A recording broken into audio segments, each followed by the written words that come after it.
Hello, everyone. I have the great honor and privilege and opportunity to speak today with Mike Johnson, who is one of America's leading figures on the federal conservative front.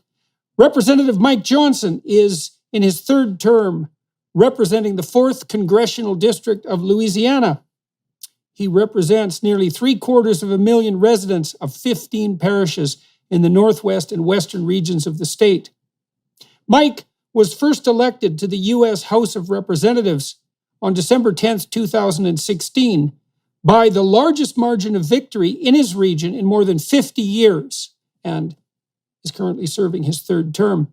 He earned his undergraduate degree in business administration from Louisiana State University in 1995, and then his Juris Doctorate from the Paul M. Hebert Law Center at Louisiana State University in 1998. Before joining Congress, Johnson was a partner in the Kitchens law firm and a senior attorney and national media spokesman for the Alliance Defense Fund, now known as Alliance Defending Freedom. He serves in a very important position in Washington as the vice chairman of the House Republican Conference, the number 4 ranked Republican in Congress, is a leader on the Judiciary and Armed Services Committees, and serves as an assistant whip for House Republicans. Last Congress, he served as chairman of the Republican Study Committee, known as the Intellectual Arsenal and the largest caucus of conservatives in Congress. Prior to becoming elected to the U.S. Congress, Johnson served as a constitutional law litigator for nearly 20 years. We're going to talk today about his political career, about his philosophical views. He's also writing a book that's going to be coming out in the next while, 7 Core Principles of American Conservatism, and we're going to discuss his vision for a renewal of the conservative viewpoint in the United States and perhaps more broadly. So welcome to all of you who are watching and listening. Well, hello, Congressman Johnson. Thank you very much for agreeing to talk to me today. Hey, Jordan, it's my great honor. I'm a big fan, as you know. Well, thank you. Thank you very much. So tell me, let's start by talking about what the Republicans are going to do with their newfound position. Well, you and I are recording this just on the eve of the election, so we're not sure exactly how large our majority will be, but I'll tell you and tell those that are listening and watching that we do anticipate here on Tuesday that we'll have a sizable majority in the House, and that we'll have a majority of some sort in the Senate. Now, we're projecting at least a 1 to 2 seat majority for the Republican Party and a large majority in the House, which means that the entire direction of the country is going to change pretty dramatically. What we've had, as you know, for the last 2 years is what we refer to in our old civics classes and here in this country as unified government, which means you got the same party, the Democrats in this case, in charge of the White House and both houses of Congress. And so that is why, in our view, chaos has ensued. You have had really a radical, progressive, radical leftist agenda that's been hoisted upon the country, and we've had no way to stop it because we didn't have the votes. But that's all about to change. So even though the Democrats obviously will still have the White House for another 2 years, the hands of power in Congress are going to change. It's long overdue, and you're going to see a new day in this country. So what do you think has been, from the Republican perspective, what do you think has been the most chaotic element or divisive element or counterproductive element, let's say, of the Biden administration? And what does your party presume to do about it? And what do you think is actually practically possible? Those are all excellent questions. You know, I've been on the campaign trail now practically for the last year. I ran unopposed, amazingly enough, for re-election for what will be my 4th term in Congress. But most of our seats were hotly contested, as you know, around the country. And we have felt this, what we refer to as the red wave. We felt it building now for some time because there's so much unrest and concern around the country. There was a poll that just came out really over I think it was the last 2 days or so, where it is estimated, the American Psychological Association, which is of interest to you, they estimate that 3/4 of Americans are so deeply concerned about the future of their country that it is causing them daily stress. And that's a real statistic, according to them. So there is a lot of concern. And the reason is because these are the results the completely foreseeable results of policy choices that have been made by those who control all these levers of power. And so the results have been disastrous. There is quite literally a crisis on every front. Every issue of policy is a disaster. President Biden has presided over that. The Democrats in Congress have engineered it, and we are living through the results. And so to summarize it easily on the campaign trail, to me, I've been saying for the last year that it will come down to, and I think it has, to what I call the three I's. It's inflation, illegal immigration, and general incompetence. And the polling bears that out. That those two top issues, of course, the economy is in a disastrous state right now. The cost of living is unmanageable for most Americans. And the illegal immigration problem is just an unspeakable disaster, catastrophe. And the incompetence is something that has spread throughout everything they've touched. The crime is soaring in the country in all of our major cities and around the nation. Every single area, energy policy, we have a fentanyl crisis. We have for crying out loud, we have a baby formula shortage crisis. We have military recruitment crises. I mean, it's just every area. And so the American people are looking for a change. They're going to give us that opportunity, and I believe we're going to deliver on it. And so what do you think the true rate of inflation is at the moment in the U.S., and what do you think that inflation is doing to ordinary people? Well, we know by any objective measure that inflation in the U.S. is at least a 40-year high. When it actually boils down to real people, real families, they're feeling real pain. The cost of groceries, the cost of gasoline, and again, all of this is the result of these policy decisions. Take energy policy, for example. In the U.S., at least 30% of our nation's economy is tied in some way to our energy policy. And you and I have talked about this all offline amongst our friends and groups that we're involved in. It is just really an insane series of decisions that Biden and the far left in this country have made.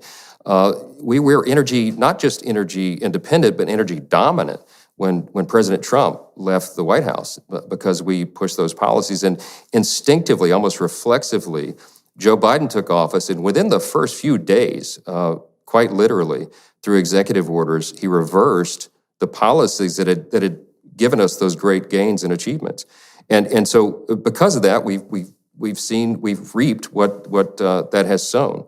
And so now, not only did they, as you know, of course, infamously cancel the Keystone Pipeline, green-lighted Nord Stream 2 for Russia and Putin, which of course fueled his war machine to go after Ukraine. He put a moratorium on federal production and exploration in federal lands here in the U.S., offshore as well, which has been a disaster for my state of Louisiana, a big energy state. Effectively turned off the spigots.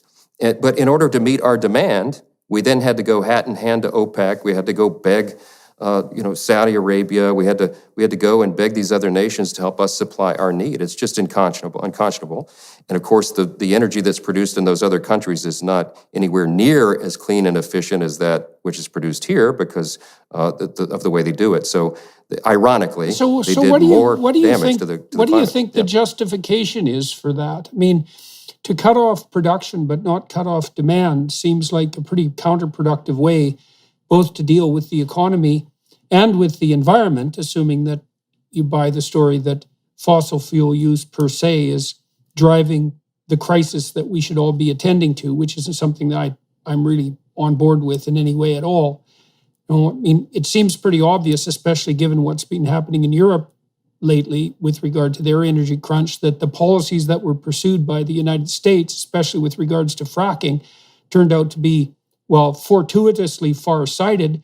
It made the United States energy independent, as you said, but while actually able to export, while simultaneously cutting carbon output, which is important to those people to whom it's important, but it's at least notable on every front. America was looking pretty good on the energy front, especially in contrast to Europe. And so what do you think the rationale is for simultaneously cutting production and making it extraordinarily difficult to provide abundant energy, while also pursuing a policy of going around the globe and asking for excess energy resources from producers who are not necessarily reliable, let's say like Venezuela, or desirable? and also who don't abide by the same standards of environmental purity that govern the situation in the United States. Like, I don't understand how that policy can be constructed and pursued. What's the rationale for it? Is it that, we had a deputy prime minister in Canada who said famously something like, well, it's good that energy prices are much higher because when Canadians pay more at the pump, they're all reminded constantly of just how severe the environmental crisis is, and which I think is an utterly appalling way to behave. And I also think it's counterproductive on the environmental front because making people poor does not make the planet healthier. There's no evidence for that. So what do you think? Why do you think the Democrats pursued this policy? This is an excellent question, Jordan, and I agree with you 100% on your position on this. And as we've discussed in the past, it's difficult to provide a rational explanation for it because there really is none. I don't think they apply rational thought to these decisions at all. To me, the best way I can explain it, and I get asked this same question all the time, certainly when I'm around in my district, the 4th Congressional District in Louisiana, go to town halls. We have lots of big open public events where everyone is welcomed and take questions from the audience. And this is always one of the most common questions. And my explanation, the answer that I've come up with is the best way I know to explain it. And that is that this is not a rational decision on the part of these folks.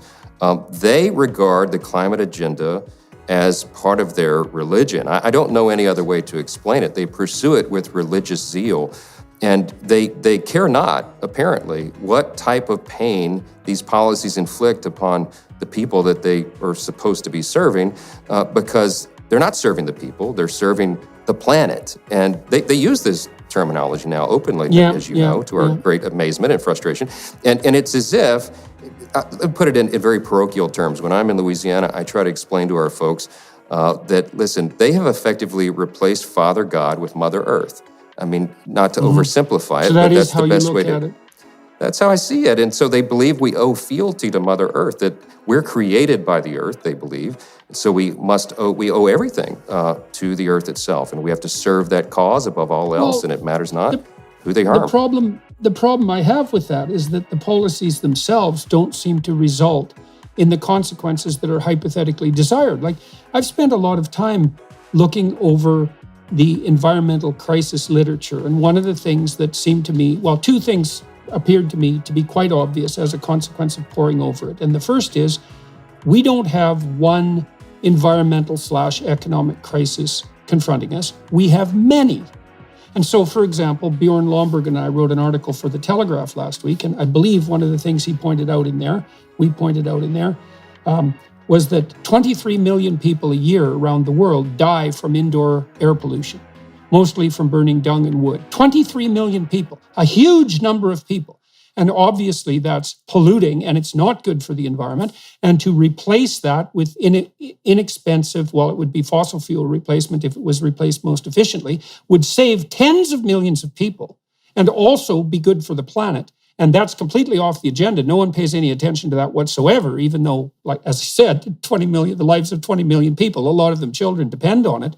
There's these multiple issues as well on the environmental front, and Lomborg has done a better job than anyone else in rank ordering these things. And so the thing that I find so perplexing is that even if your goal was, in some sense, to serve the planet, it's by no means obvious in any sense whatsoever that raising energy prices and impoverishing poor people will do anything but hurt the planet.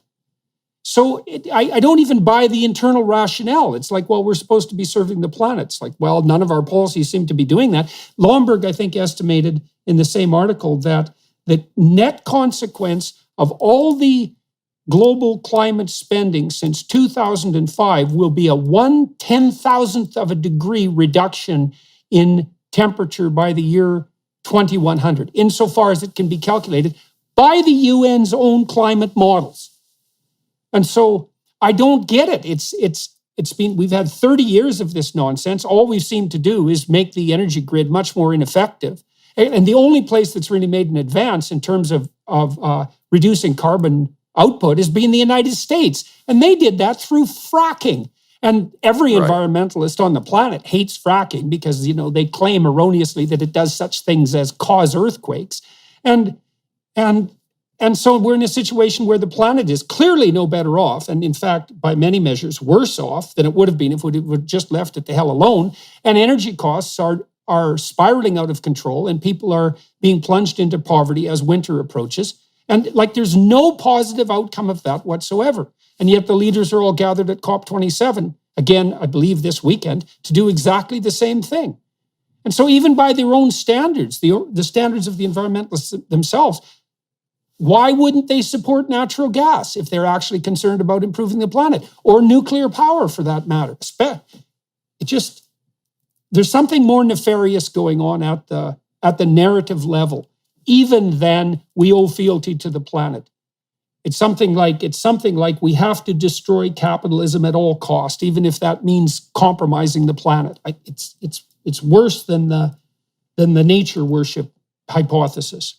I think that's right. They're consistently irrational at a sort of a local or regional level. Here in the U.S., for example, I think that a religious zeal argument sort of explanation makes some sense.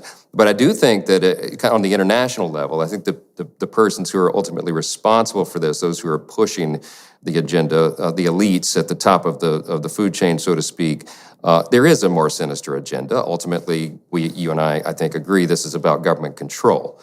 And they will pursue that with religious fervor, of course, as well. And they seem to have gotten the entire, civilized world bought in on, at least the leaders of many of these nations bought in on this idea that we have to pursue this agenda at any cost. And so we're going to continue to see the results of that. Look. It seems a bit too convenient that the solution always is, well, there's a terrible crisis besetting us. And what that means is you have to deliver all the power to a handful of centralizers who are then allowed to use compulsion to implement their desired policies. It's like, if your solution means you're handed all the centralized power and I have to abide by your dictates, then I think it's legitimate of me to question your motives. That's exactly right. And the solution to that, the antidote, is to educate and inform more people, to remind them that going along with this agenda requires them to sacrifice their freedom and their safety, their comfort. I mean, we've seen the projections.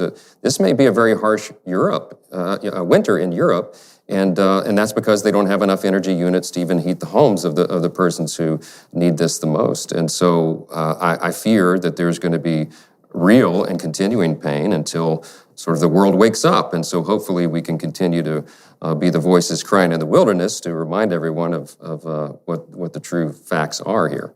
And so what do you think the Republicans will do about the energy situation?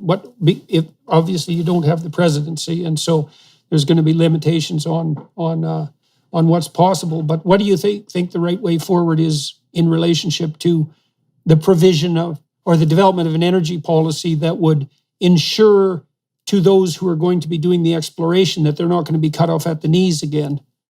Right, that's key. And I do have some hope that after this election, I do believe there will be the feeling of a mandate. I think it's going to be an overwhelming vote.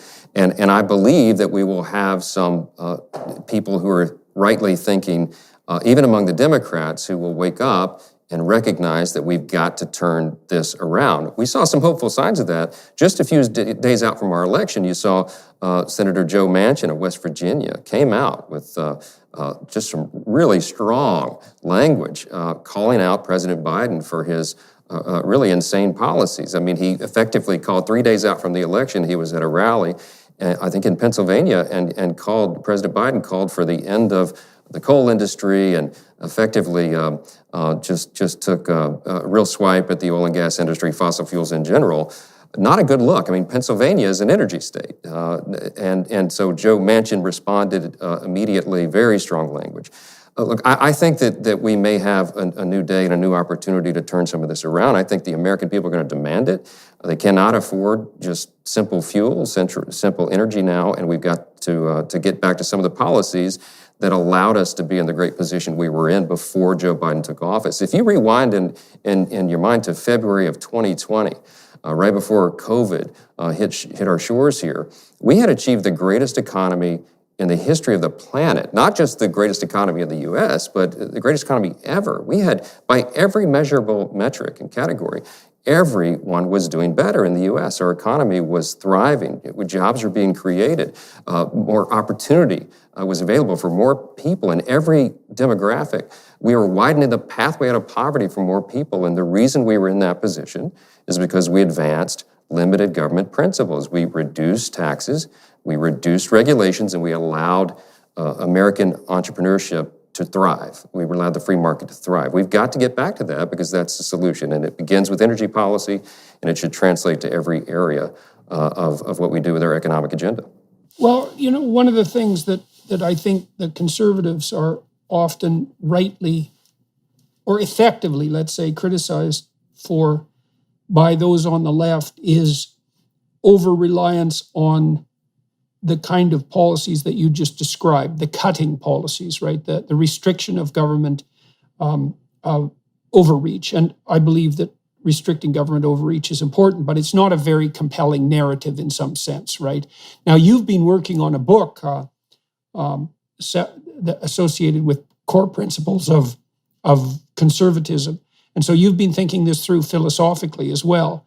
And it seems to me that for the conservative types to mount an effective counter strategy to the false messianic narrative of the radical left, that something like a coherent philosophy that's compelling on the narrative front has to be put forward. And you've been working on this book, and the book is called 7 Core Principles of American Conservatism. That's right. And Right. let me give you a little background of how that came about. It was birthed out of necessity. Jordan, in the last Congress, in the 116th Congress, I served as chairman of the Republican Study Committee, and you've come and visited our group on Capitol Hill. That's the largest, RSC is the largest caucus in Congress, certainly the largest caucus of conservatives, and it's known as the intellectual arsenal of conservatism on the Hill. It's over a 50-year history now. We have the largest group, and so when I was chairman, there was 148 members of that group. Anyone who self-describes as a conservative in the House is a part of this organization. And it is intended and was in its origin to be the policy shop where our conservative philosophy makes its way onto paper. It informs our debates and our arguments on the Hill, and that's how we create our policy, legislative text, et cetera. So when I took the helm of that organization, it was an interesting time in American politics because we were 2 years into the Trump administration, about halfway through. We were in uncharted waters, so to speak, as a nation. Lots of things were very dynamic and changing and different than they had been before. And what I sensed was that a lot of my colleagues, and certainly a lot of friends and associates and constituents back at home who identified, and probably many of them always had as conservatives and Republicans, were having a difficult time articulating, summarizing exactly what that was, what it meant. And so I determined that as chair of this group, we wanted to make very good use of the 2 years ahead of us. We had just been put into the minority in the House. And so I thought instead of wandering in the wilderness for 40 years, we should roll our sleeves up and make it a very productive time. So in order to do that, it's always a good idea, if you're going to craft policy, if you're going to advance an agenda, to know exactly what you believe and what the objectives are. So I put a pen to paper. I did a lot of thought, study, and prayer, and my background's in constitutional law, and so these are things that I've studied my whole life. And so I thought if you had just a couple of moments with a millennial who self-identified as a progressive, how would you present what it is that we believe? And I posed this question rhetorically to all my colleagues in a big meeting of the RSC, and I said, how are we going to explain and advance our position? And so what would you say it means to be an American conservative? So I posited this, and I suggested this to my colleagues at that time. I said, listen, to me, if you had to boil down volumes of conservative writing, if you had to boil down the Republican Party platform, everything that we say that we're for, all of the, from Edmund Burke to today, what would that be summarized for in our time, in our place? And I said, to me, it boils down to what I'm going to call the 7 core principles of American conservatism, and it's quite simply individual freedom, limited government, the rule of law, peace through strength, fiscal responsibility, free markets, and human dignity. Not in any necessary order, but those are the things that that all conservatives should profess to believe. And I said, there's nothing magic about that list, and anyone could create their own or add to it or delete. But to me, that's what I'm going to posit for us, to be our guardrails for the next 2 years as we go forward, to make our arguments on the House floor, to create the policy, to put our plans together. And it is the foundation upon which we will build. Everybody agreed with that. We amended the bylaws of the Republican Study Committee for the first time in 15 years to add those in. And we began to work with those parameters. And so it was a very successful effort. At the end of that 2 years, we published over 400 pages of policy prescriptions. We called it the Conservative Playbook for a Republican-led majority. And in those publications are answers to all the greatest challenges facing the country. And because we got momentum doing that, I began to hear from conservative legislators at the local and state level around the country, and Republican groups in this state and that, people calling to say, hey, could we adopt something similar? Could we use the 7 core principles? And I said, absolutely. I have no pride of authorship about it. So all of that has been building, and that's why it's making its way into the pages of a book now, so we can spread it out even further. It's not rocket science, but it's a good way to summarize what it is we believe, and I think that's important.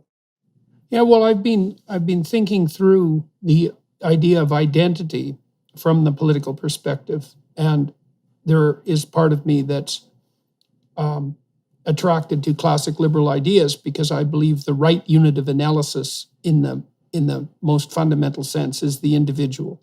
And I think the classic liberals did a good job of putting that point forward. But I think that an overemphasis on the individual atomizes people. And I think that, and the consequence of atomized individuals is tyrannical government, as far as I can tell, is that if everybody becomes an island unto themselves, all of the necessary relationships that bind people together are vacuumed up in some sense, are subsumed under a centralized authority. And I've also been thinking through the idea of identity from the perspective of mental health. So what does it mean to have a healthy identity? So you might ask what it means to have an identity, period. And it certainly isn't something that you only define subjectively. And so my clinical experience, and I think the most sophisticated psychological theories bear this out, is that you can't have properly functioning individuals who are atomized.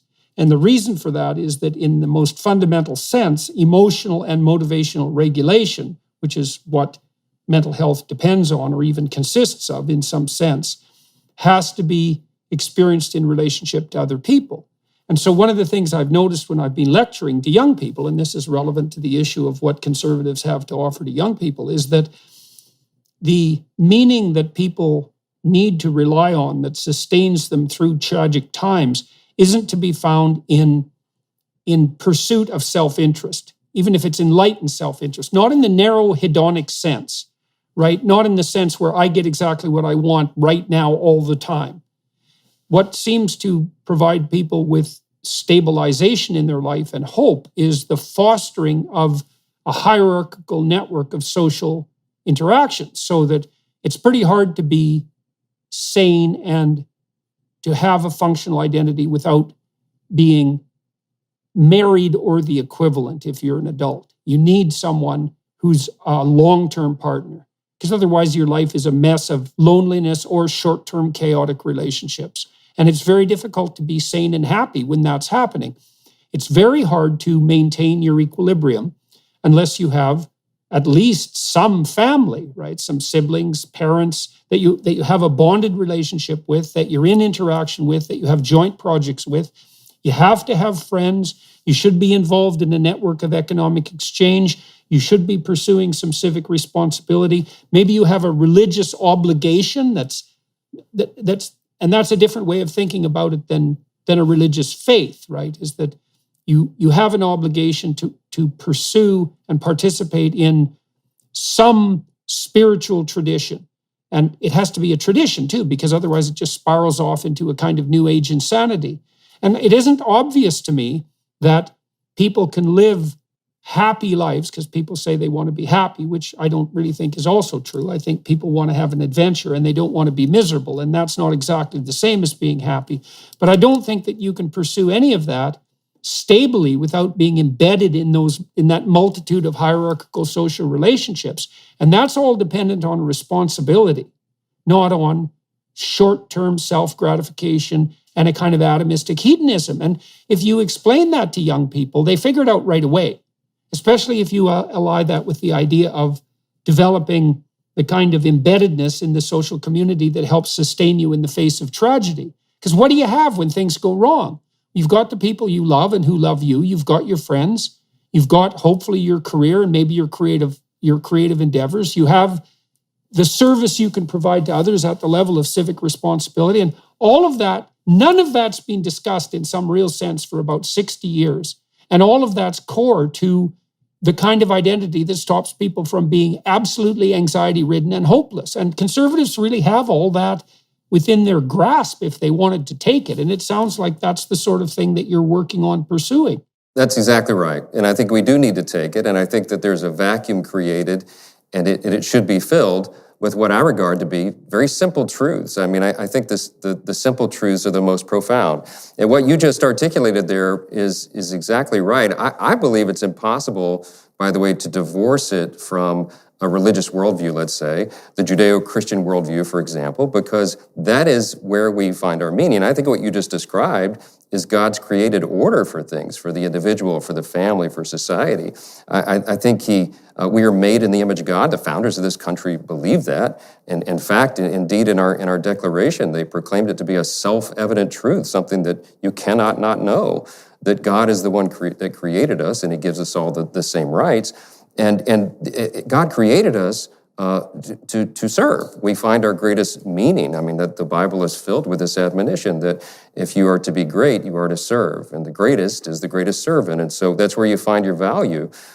He intended the family to be, for obvious reasons, the first unit of community, and upon that we build a healthy and vibrant society. You know, I listed human dignity as the seventh of the core principles, but I say in the book that I'm finishing up that really could be the first. It is the foundation of it all, because it goes back to the beginning, that we really are of individual value and worth. And that is because God gave us that worth. And by the way, your values completely unrelated in any way to the color of your skin or what zip code you live in or where you went to school or what your talents are. Your value is inherent because it's given to you by your Creator. You know, G.K. Chesterton. This is also. Sorry, go ahead.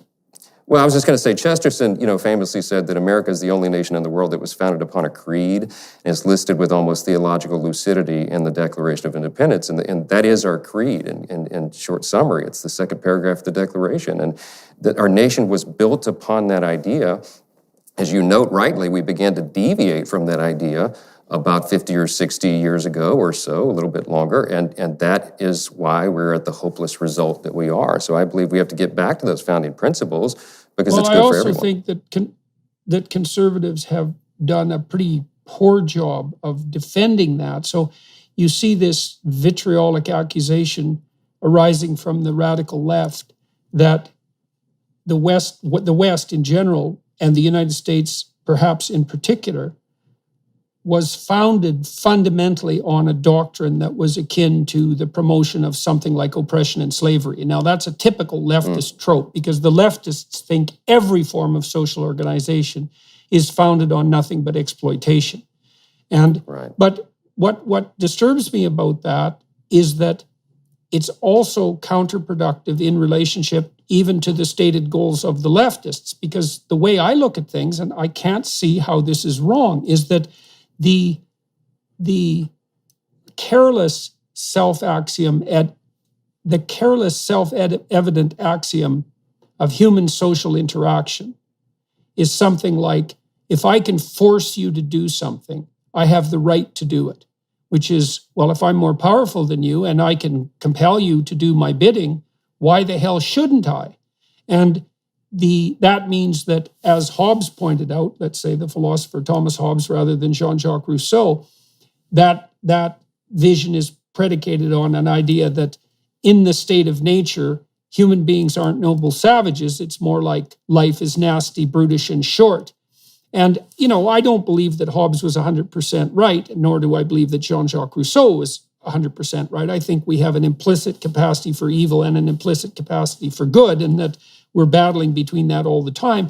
But I cannot read the history of the West, Great Britain in particular, and then the US emerging out of that context as anything but the struggle of the idea that all men have intrinsic, all human beings, as you said, regardless of creed or color or ethnicity or intelligence or any local attribute whatsoever, that because of that intrinsic dignity, the anything that smacks of slavery and compulsion is in fact fundamentally ethically wrong. And atheistic types who go after the idea that the dignity of human beings is predicated on something like their formation in the image of God still have the problem of trying to sort out then what is it that gives people that intrinsic dignity and worth, because if you abandon that as a self-evident principle, so that would be as a fundamental religious or sacred principle, that's in some sense independent even of your religious belief. It's still a deep and foundational principle, that presumption of intrinsic value, that fights against the very institution of slavery. And as far as I can tell, that's exactly the reason why slavery was eradicated, despite its unbelievable prevalence throughout the entire course of human history. So the leftists, in some sense, decry the use of power and corruption and claim that the West and the United States are fundamentally slave-predicated oppressive states. But what they fail to contend with, and what conservatives haven't done a good job of defending, is that that's not only a lie, it's the opposite of the truth, is that these Western democracies that privilege human dignity are the only societies in the entire history of humanity that have ever managed to make a moral case against the principle that might makes right. That is precisely right. And it is that belief in the inestimable dignity and value of every person because of the belief, the underlying belief that they are made in the image and as a creation of God himself. That has been the guiding principle. That is why that belief is why slavery has been eradicated and child labor laws have been revised and all of the ills in society have been attacked. It's been persons motivated by that belief that you have to do that for the individual because of their value and their dignity. And, our country, the United States, was founded upon that premise. It was not perfect at its origin, of course. We still had slavery to contend with, and we all know that it's the great stain on our history, but it was acknowledged by the leaders at the time, the principled men who were called to put all this together, and it was acknowledged by later generations as well. Martin Luther King Jr.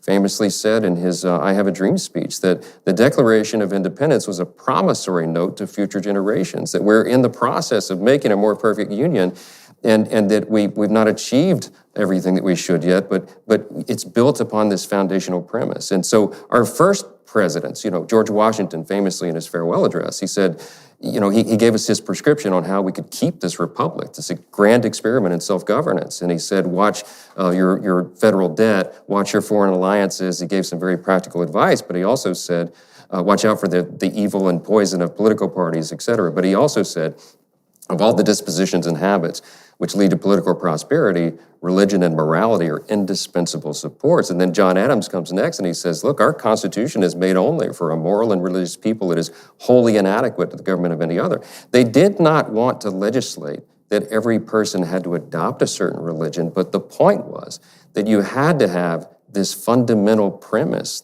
you had to have virtue. If you're going to have a government of, by, and for the people, there had to be a foundation of virtue, and they saw that the seedbed of virtue was in religion and morality, and that's why it should be supported.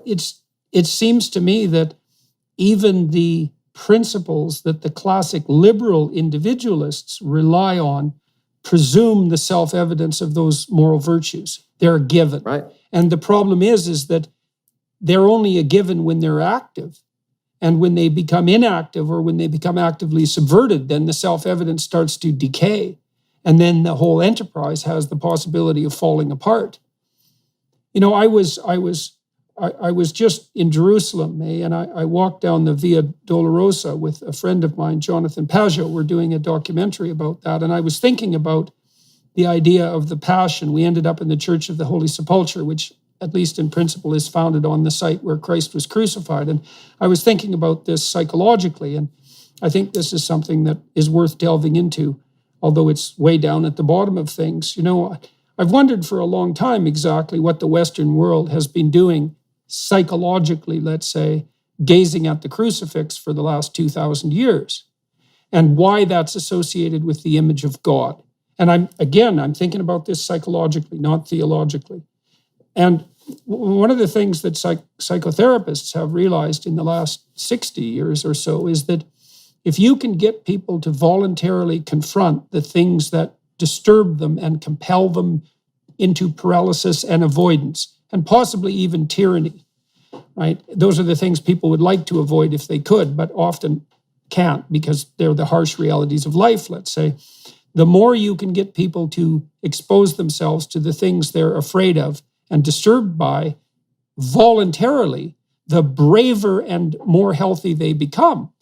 Then I was just in this monastery in Northern California, and an artist they're putting literally $100.5 million into the artwork and the cathedral that's associated with this monastery. And there was an image of Christ crucified underneath Mary, and then behind the crucifixion was an image of a cross that represented the resurrection. And when I look at that, I think, well, it's the benevolence of the mother that gives rise to the heroic individual, let's say. And what's in the central nature of the heroic individual? And the answer to that is something like the courage to confront the catastrophe of mortality itself voluntarily, and also the willingness to confront the reality of hell. And both of those are embedded in the Passion narrative, because Christ, of course, goes to an ignominious and undeserved death, which is the most tragic thing that can happen to anyone in some sense.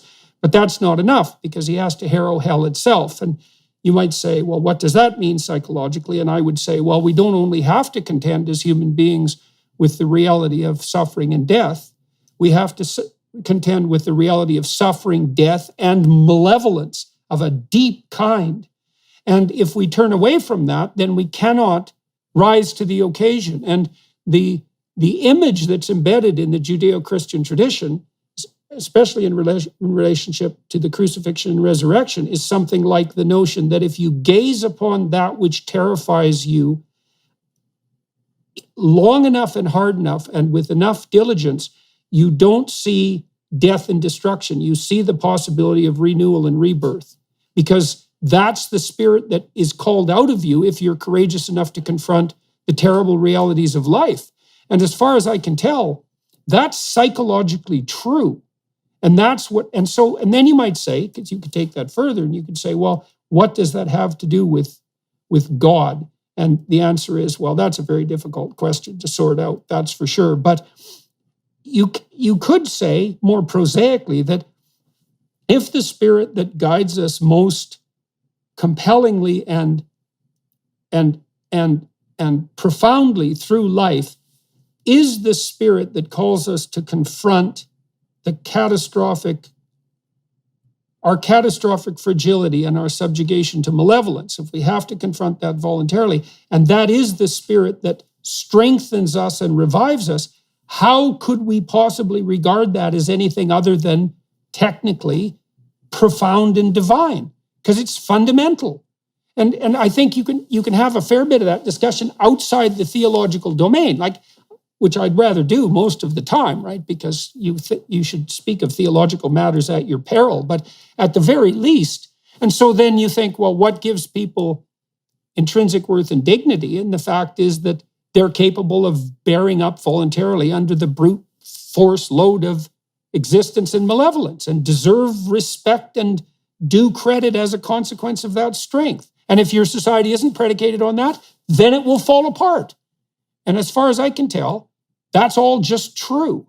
I think those are simple truths. I think that's exactly right. I think that's what animated previous generations of Americans. We did have a very strong Christian culture and the early origins of the country, and the Judeo-Christian worldview was prevalent until recent generations. Almost everyone agreed. That's what the studies would show, and what our common experience bears out. And so they believed in those simple truths that are articulated in the Bible. You could talk about it from a psychological perspective, but it's difficult to divorce the faith aspect from it as having guided and encouraged the people. The Bible speaks clearly to suffering and trials, and how that going through that produces perseverance. Perseverance then produces character. Character then produces hope, and hope is essential. I think of the passages in 1 Peter 5. Peter is writing to the early church in those days, and he says how evil itself, evil incarnate, the devil prowls around like a roaring lion seeking whom he may devour. Talk about malevolence. But the passage of Scripture right before that, it says, do not worry, cast your worries on God because he cares for you. So in the context of all that, we understand that, sure, human nature is evil and capable of all sorts of malevolence and evil, but God is greater than that, and that belief and that animated principle is what truly guided our nation through some very dark days, and I think it can guide us again. We could talk about the necessity of faith in that regard too, because the more scientific oriented rationalists that are opposed to such views presume that faith is something like the willingness to believe things that are so preposterous that no one would believe them. But that, as far as I can tell, that isn't what religious faith means. Religious faith, which would be deep faith, because the religious is the domain of the profound and the deep. Religious faith is something like the precondition for action in the face of the unknown. So a couple of examples of that. I mean, one would be, well, why would you tell the truth? Because you don't have any evidence beforehand that if you tell the truth, things will work out in the best possible way for you. You have to tell the truth and then see what happens. And that means that in order to do that, you have to have faith in the truth. And then you might say, well, why would you get married? And the answer can't be because you know you'll live happily ever after. The answer has to be that you'll take the hand of your wife and jump into the unknown together on the basis of faith, that if you keep faith with each other and you engage in the redemptive dialogue that's part of the process of the exchange of the logos, that you'll be able to maneuver through the catastrophes of life more effectively. And like and then if you confront a challenge, by definition, in some sense, a challenge is a situation that you don't know if you can master, and your willingness to confront that can't be based on the evidence that you'll win and overcome the challenge, because you don't know. It has to be a leap of faith. And so then the question arises, well, not do you need faith, or should we abandon faith? Because I don't think that's possible. In the absence of omniscience and omnipresence and omnipotence, what you have to contend with that which is beyond you is faith. I can't see how it can be any other way. And then the question, this is something conservatives should be addressing. Well, faith in what? And the inviolable dignity of the human individual, that might be a good place to start. And then conservatives can talk about responsibility too, because, I think part of the attraction that the leftists have for young people is the leftists say, well, we'll take care of everyone. And the conservatives can say, you don't exactly want to take care of everyone, because that infantilizes them. You want to give them a domain where they have the option, the opportunity to take care of themselves and the people around them. And you want to distribute that as widely as possible. And that's a much more noble vision, I think, and it gives people something to, it isn't that it gives people something to do, it restores to them the true responsibility of their life. And if the meaning of their life is dependent on the adoption of that responsibility, then it restores the meaning to their life. And I do think young people understand that if you explain it to them, and that they're dying to hear that. You've been doing a fantastic work at that, and your writing has inspired a lot of young men, I know.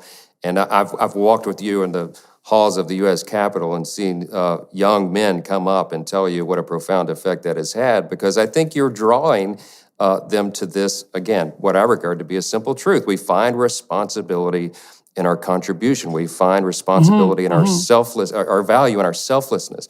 We find dignity in our work, again, because that's how the Creator made us. And when you explore that, when you pursue it, that is the pursuit, ultimately, I think, of happiness and fulfillment. And you're right. Well, it's happiness in that more profound sense that the founders meant, because that's not short-term hedonism. And I think the way it lays itself out practically, and people can think this through for themselves, is that the more you're of service, and I don't mean resentful martyrdom in relationship to other people. I mean balanced service. But the more you offer others, the more is returned to you. That's obvious.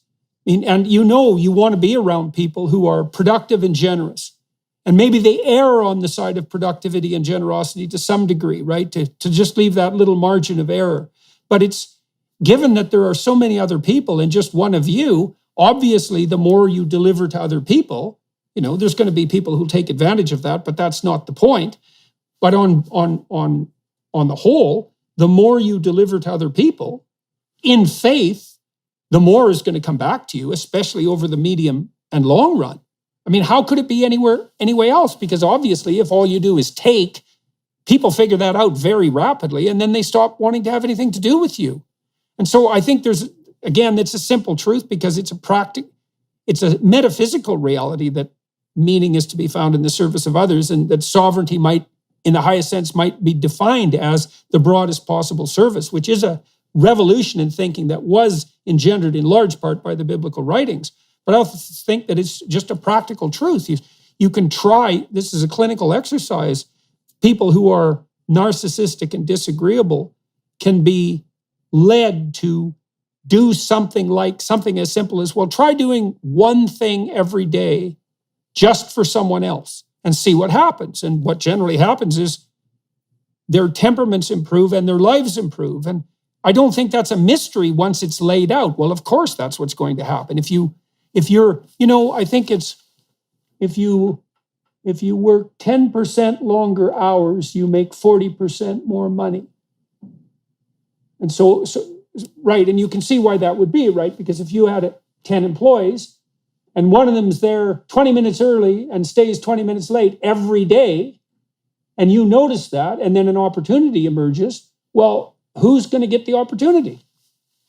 It's self-evident in that fundamental sense.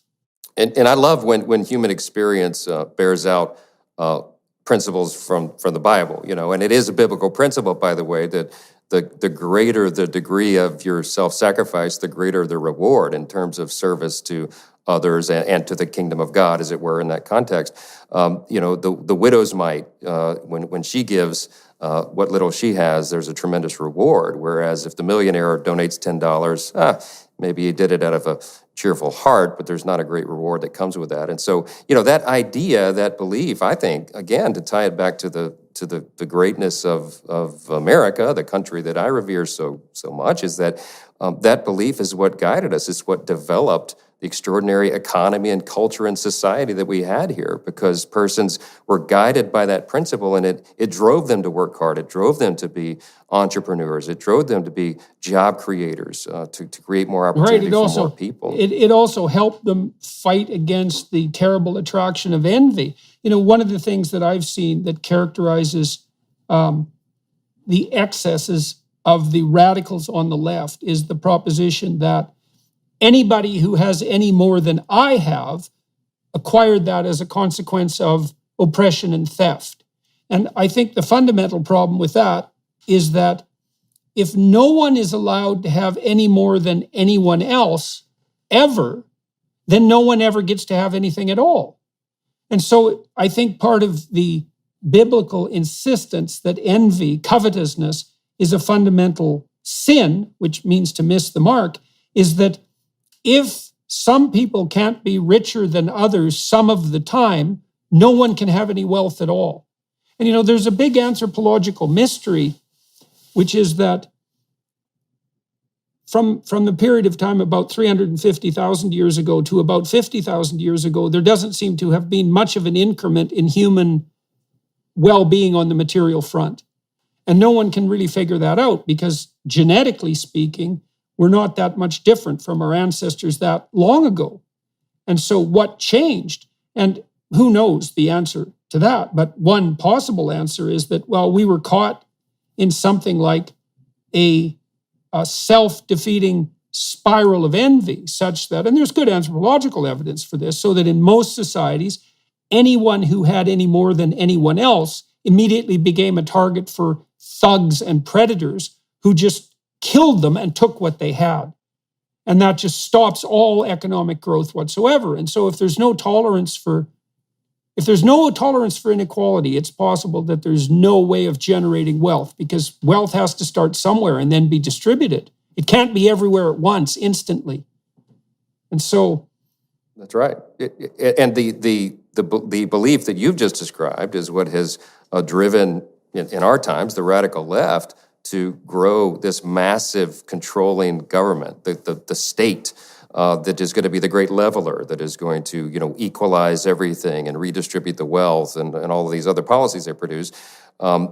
Because what they're doing really is institutionalizing envy and division and hatred, for that matter. It's class envy, and it's how they divide. It's a Marxist principle, really, to turn the population against one another. But they've had some success with that. And so, again, back to what conservatives should be doing right now, we have to push back against that. We have to explain to people what the origin of these crazy policies is and what the antidote is. And I think, again, that the solutions are the guiding principles. I think what guided our country from its origin is what needs to guide us again. And it's not a difficult argument to make if you have enough time to lay these principles out. How do you see that being translated into the principles that we're discussing? How do you see that how do you see those principles making themselves manifest in the short to medium term on the policy front in the United States in the foreseeable future? What's your hope? What's your hope for transformation in a more detailed manner? Because we've been speaking at a high and broad level, let's say. One of the advantages to be in the political arena like you are is that, well, at least in principle, these principles can be transformed into policy, and that's a tricky thing to manage. And so what are you excited about on the visionary front, let's say on the conservative side? Well, a lot. I think we have a tremendous, and I believe an historic opportunity in the days ahead. We have a lot to repair and restore in this country, and I'm excited because I genuinely believe that as conservatives, we have the answers to all the great challenges facing the country. Part of the reason I'm excited, and I know that this can and will work, is that we sort of have had a trial run at this already. The first 2 years of the Trump administration, we achieved some amazing things for the economy, for national security, for the stability of all persons, the opportunity that they had, and that is because we implemented some of these policies, some of this philosophy that we've been talking about for generations. We actually did it. Trump, being the bull in the arena, so to speak, was bold enough to advance them, and that's why we had the great results that we did. And then when we shifted in, I mentioned in the following Congress, in the 116th Congress, the one before this one, when we had the Republican Study Committee working in the minority, we knew we could not advance legislation to the floor because Nancy Pelosi, the Speaker, would not allow it. But we generated, what we did was we got all the conservatives to work together. We divided everyone into task forces and working groups in their areas of expertise and interest and the things that animated them. And we created policies in all these various arenas, model legislation, things that we have prepared and ready. And when we were doing that, Jordan, we worked with and consulted with groups along the conservative spectrum, these interest groups and think tanks and public interest groups. And they came together with us in work sessions, and there was a lot of brainstorming and collaboration that went into this. And there was a real esprit de corps and a real encouragement that developed amongst the members and these other persons on the outside, because they saw that this could come together and we could formulate a real plan. So, we published that document I told you about, the conservative playbook for a Republican-led majority, and that playbook is an example of the things that we will advance. We've run in this election cycle on what we call the Commitment to America, and that is sort of our current take on what Newt Gingrich and the Republicans did back in the mid-'90s when they took control for the Republicans for the House for the first time in 40 years, the contract with America. But that commitment says to the people, these are the things we believe in. This is what we're going towards and going to work for. And we're going to be presenting that to the American people over the next 2 years. They're going to see a stark contrast between our philosophy and what that produces and the opposing philosophy of the radical left. Now, is President Biden going to sign all this into law? That's a big question that no one can answer except him. But remember, and this is important to point out historically, when the conservatives retook the majority under Newt Gingrich and the team back in the 90s, Bill Clinton was the president. He never saw the light, but he felt the heat, and he moderated, and he decided to work with them. And so they were able to do some meaningful things on welfare reform, and they checked off the boxes on the contract with America. The question is, would Joe Biden, does he have it within him to do that, to revert to his previous form, to be more moderate, to work with this Congress and get some things done for the people? He's the only person who can answer that question, and it's a real challenge. It's a rhetorical question, but it's a big one right now. Yeah, well, the United States, looking at it from the perspective of an outsider to some degree, I mean, your country is remarkably functional. And generally, you guys muddle through uphill. And so maybe there's reason for, and that's how it looks. I mean, so maybe there's reason for optimism on that front if there was intelligent policies that were productive that were being put forth by the conservatives, and there was compelling practical reasons to abide by that. It's possible that Biden would be someone that could be worked with. I mean, part of that's obviously dependent on who has the power granted to them as a consequence of the elections, and that does look like that's going to switch. What do you see, like if you could see what you wanted to have happen, let's say on the energy front over the next 5 to 10 years, what would you envision? Because energy has become a real issue, not only in the United States, but obviously globally. And so what do you see, what would you like to see happen? And what do you think's possible on the energy front? Well, energy is actually pretty simple. We need to do exactly the opposite of what the Biden administration has advanced. And we have the test case because we can revert to 2 years earlier and see what the Trump administration did. The reason that we were leading the world and became energy dominant at that time and we're a net exporter is because we unleashed American energy. We allowed for the vigorous exploration. We allowed for production. We were working to complete the Keystone Pipeline and make the channels of distribution easier. There's a great demand, for example, for liquefied natural gas, LNG, which is a big export product of my state around the world. I was just over on a congressional trip not long ago in Southern Europe. We went to Portugal, Spain, and Greece and Croatia. There is a huge desire and need for that to be transported there. But, this president turned off our spigots inexplicably. I mean, it's just a terribly destructive set of policies. So we will go in and reverse it. Yeah. Well, we should point out, too, for those of you who are listening who are of a more liberal or progressive bent, is that if you really want to serve the poor, there isn't anything you can do that's better for the poor than to make energy plentiful and cheap. Because energy is equivalent to work. And so what you're doing by making energy cheap is expanding the degree to which poor people can work productively. There's no difference between cheap energy and work. We want energy because it does work, essentially. And so this is another thing that disturbs me and puzzles me so much about what's happened on the left.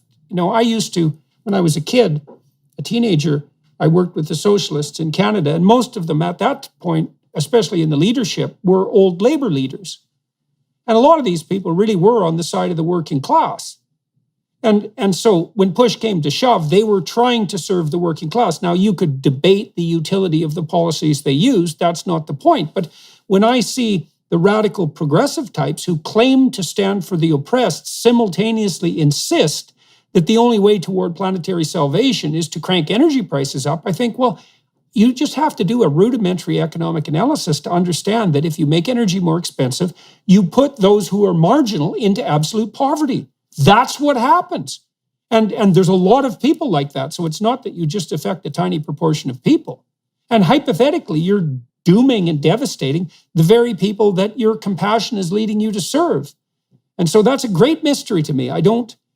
It's very, very stunning to me that when push comes to shove, the left will sacrifice the poor to appease the hypothetical good interests of the planet. And then, of course, that doesn't even work, because the other thing I learned when I was pursuing the environmental studies that I pursued was that if you get people past a certain threshold of wealth, which looks like about $5,000 a year on the GDP front, they immediately start taking a longer term view because they're not scrabbling in the dirt, literally, to conjure up their next meal.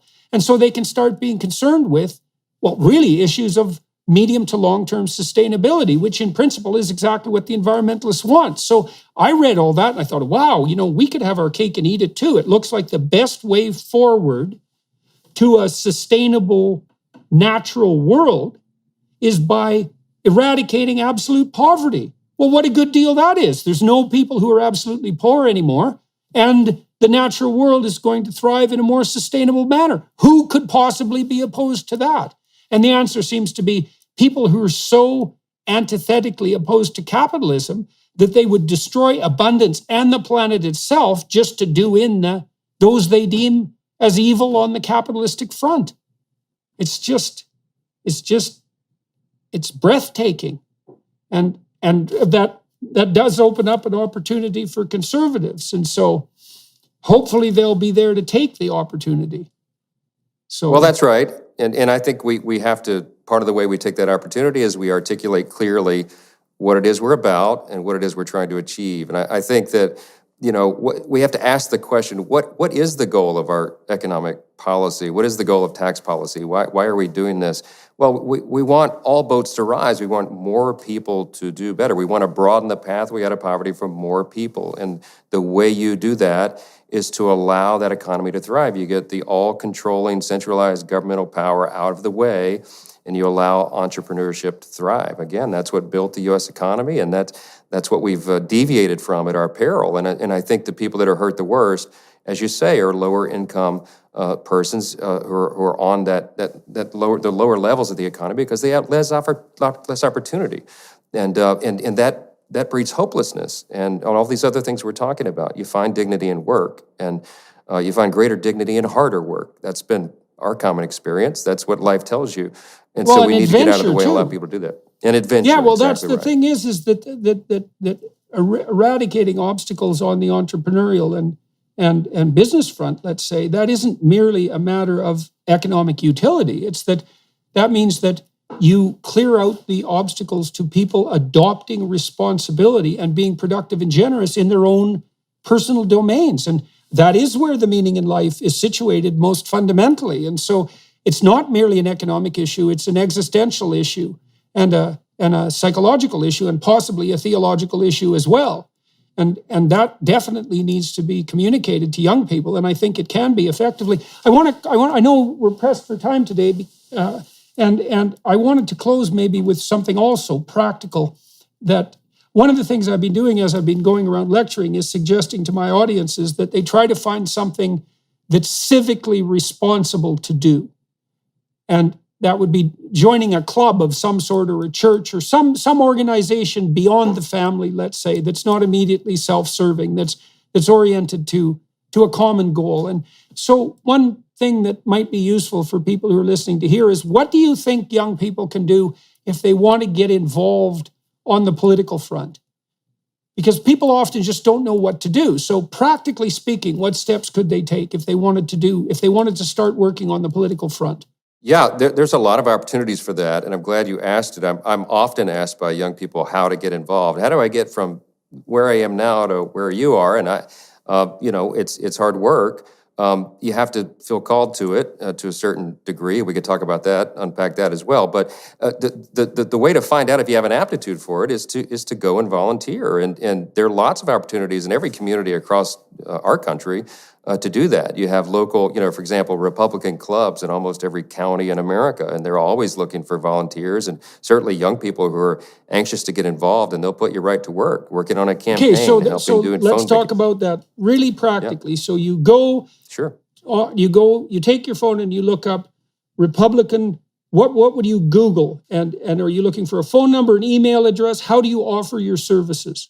You could begin at the state party level. Every state in the United States has its own Republican Party. look them up online and call them up and say, hey, I'm a young person in this particular community and I want to get involved. Who should I talk with? And they'll connect you with the local leaders. If you don't know who those local leaders are, of the local Republican club, often there'll be weekly luncheons in these communities where you can go and listen and learn and become a part of it. Look, there's a great need, a great desire for young people to be involved, and when they do show that interest, that excites the older folks who are involved, and they'll certainly find a place. I know I could give you a lot of examples of young people who started exactly that way, and now they're chiefs of staff on Capitol Hill, and they're running large organizations. It does not take long to move up in these arenas if you really show an interest and an aptitude, and again, you're willing to work hard. So we certainly encourage it. Look, so that's worth laying out. So to all of you who are listening, who are wondering what to do, so make that phone call or go onto Google and do the search and make some contact, and maybe be persistent enough to do it 2 or 3 times. Don't just quit if it doesn't happen immediately. It's going to take a while, perhaps, to be connected to the right people. And then the next thing to realize is that if you show up and you're reliable and you do the work that's assigned to you, you'll be amazed at how rapidly doors will open to you, because all of these organizations are perennially desperate for help. There's always more work than they can do. And so if you go there and you do the work and you're reasonable and reliable and you're able to learn and willing to learn, then what'll happen is there'll be more opportunities than you know what to do with. And so I see so many young people, I think they're cynical often because they're ignorant in some real sense. They don't understand that if they knocked on the door, let's say in this particular situation, it would open, and how quickly that would happen.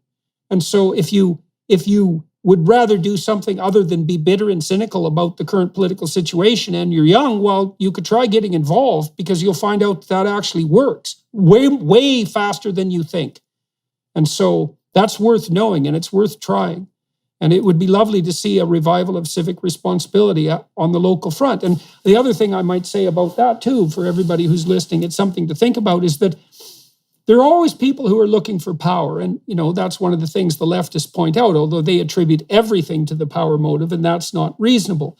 But here's a rule. All the responsibility you don't take for your own governance will be vacuumed up by tyrants. That's Exactly. the rule. And so if you don't shoulder your civic duty, then someone tyrannical will take that responsibility and turn it into their power, and then they will compel you. That's what will absolutely happen. And so not only should you do this because it might be a great adventure and because you could get involved deeply in the political world and much faster than you think, and that's the carrot, let's say, but the stick is, if you don't do it, someone else will do it for you, and it won't be someone you want. So that's how tyranny arises, out of individual atomization and the abdication of responsibility. It's so well said. And one of the presuppositions of our grand experiment in self-governance here in the U.S. is that we'll have an informed and engaged electorate. And you have a duty as a citizen to get involved. You have a duty.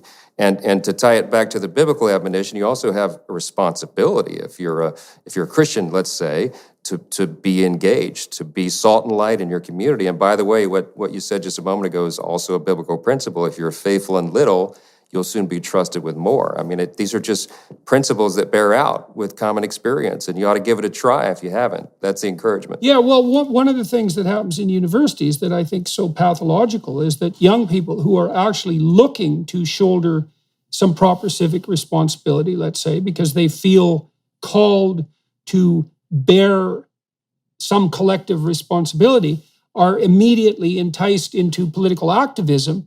And that stands for political action. And the truth of the matter is, it's not very effective. It's also morally self-righteous, often in an appalling way, and it leads to demonization and polarization and an easy sense of moral superiority.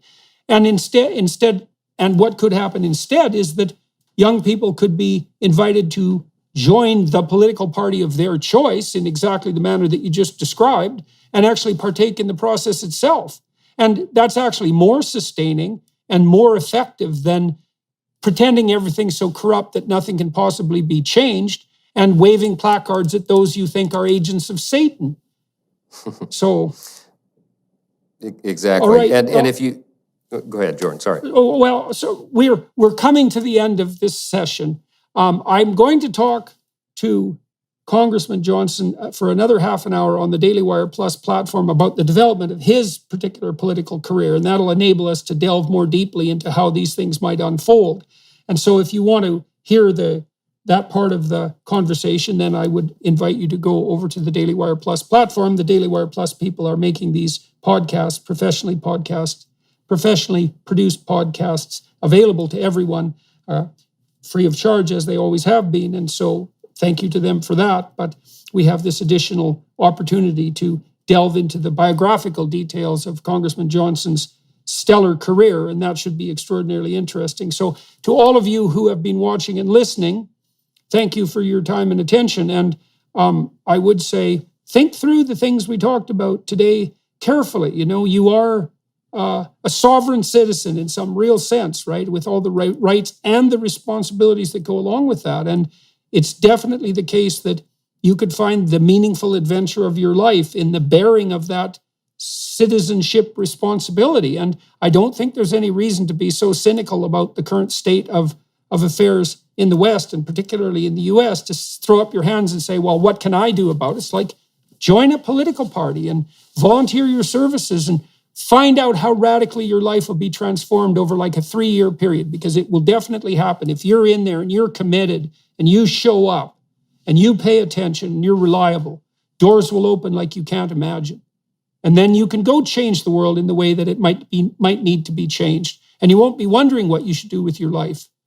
And so that's a call to civic responsibility.